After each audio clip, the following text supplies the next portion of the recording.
All right. Hi, everyone. My name is Dzan. I'm an Autodesk Expert Elite, and today's video is taking a look at some of the new enhanced features in AutoCAD 2027, specifically the geometry cleanup function. I have a drawing in front of me, which is a landscape floor plan kind of a drawing. If we take a look in the Manage tab of the ribbon and head over to the Cleanup panel, there is a new command called Geometry Cleanup. When you start this command, your Geometry Cleanup tool palette will open up. Normally it floats, but I kind of like to have it docked on the right, so I anchor it to the right. And then sometimes I'll even pull it out and float it, or I'll dock it.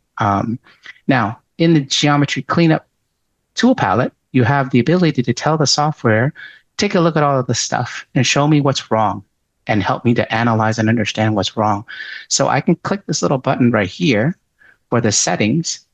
And this will get into the Geometry Cleanup Settings dialog box that allows you to specify what the tolerances are for your gaps, your overshooting and undershooting, and absolute zero tolerances for 90 as well.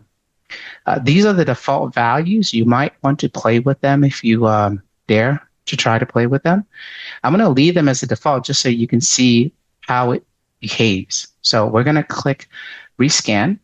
And when we do this, it's going to try to rescan the last amount of data that I picked. In this case, I'm going to tell the software using this icon to select all of my geometry, because the last time that I told it to do the command, I only had it look at one polyline.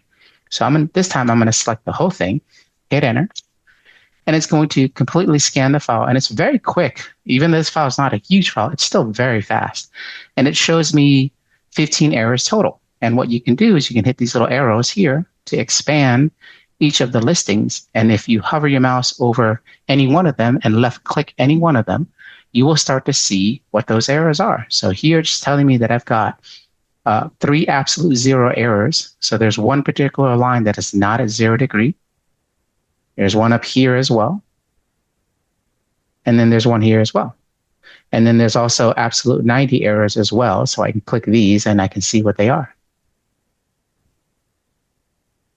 And if you click this little button right here, you can actually use that function to turn on and off the visibility of what it wants to adjust. If I go and I select or hover over, I don't even have to select anymore. I can just zoom in a little bit and hover over it.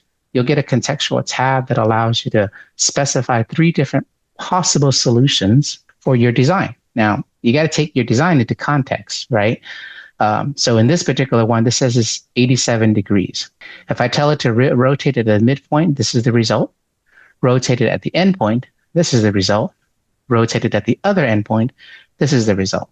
So taking into consideration the design of what you're looking at, you might want to pick 2 or 3 or 1. It's your choice. So me picking 1 will give me the line that's pretty much halfway, and it'll adjust it for me. And then I can head over to the next one and see what it is, hover over it, and I can fix it however I want to fix it. So I'll do fix 1. So it's very easy and it's fast for you to see that it can analyze and understand your file, understand where your errors are, and give you suggestions on what you want to do to adjust it. Now, I'm doing this just so that you can see that the tool works really well, and you can see those errors and you can make the necessary changes. Just be very mindful, though, when you're all said and done, that if the change that you wanted it to make, if that is actually going to be correct for you or not. In this particular case, this red polyline that you see here is the property line of the site. So having it changed it to being completely vertical graphically looks correct, but from a civil engineering perspective, you might want to double check with the civil engineer if that's okay or not. Okay, so just be aware of that. The Geometry Cleanup tool does a really nice job of finding all of the errors for you and visually pointing them out to you, and then you can make whatever changes you want to make to them. All right, well, thank you very much for watching today's video on the Geometry Cleanup tool. If there are any requests or tips that you might want to hand in or ask me to follow up with, just let me know. I'd be more than happy to create another video. Thank you very much.